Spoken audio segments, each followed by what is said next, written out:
August 1st, 1914.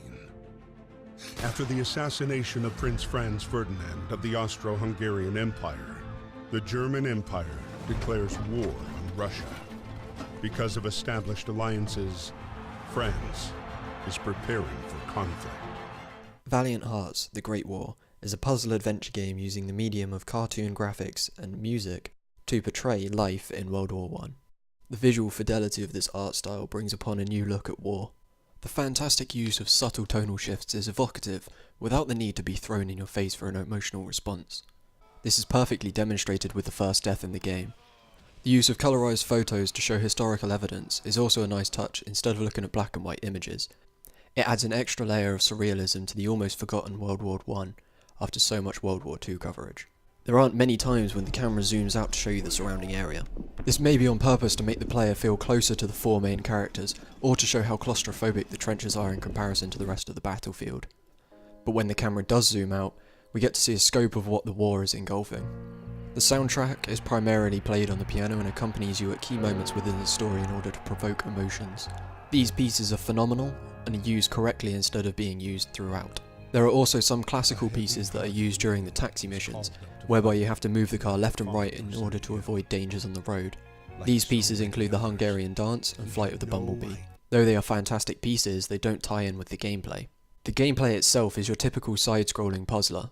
You move around the environment in order to find a certain item that will allow you to access the next part, and then you repeat.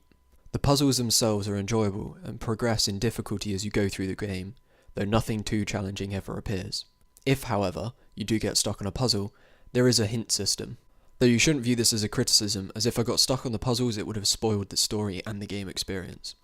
Amongst the characters you have Emil, who is a father, whose speciality in the game is digging, Freddy, who can cut through barbed wire, Carl, who is the husband to Emil's daughter, and Anna, the medic chasing after her father, a genius scientist who has been kidnapped. And though I originally thought that the dog that accompanies you for a large proportion of the game was going to be used for emotional ploy for sympathetic and empathetic reasons, they actually turned out to be a key point in many of the puzzles. Go, go, go! Of all the characters, Anna is by far the most boring to play as, with continuous, lengthy button pressing sequences in order to revive or heal the wounded on the battlefield. On a whole, the gameplay is pretty intuitive and simple, though some parts are so disjointed and ridiculous that it spoils part of the experience. The boss fights are just so bizarre, with you fighting a lieutenant dangling in a crane from a zeppelin in a chapel, whilst you use an organ to destroy the crate, to throwing grenades that haven't blown up back at a zeppelin's engine in order to make it crash.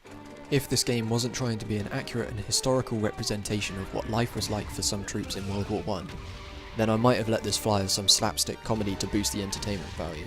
All in all though, this is an enjoyable game that people of all ages can play, whether you're looking for something to pass the time, or looking to understand World War I a little bit better.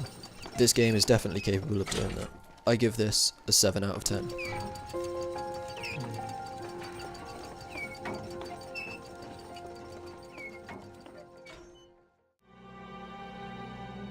The Nivelle offensive was a bloodbath, a butchery.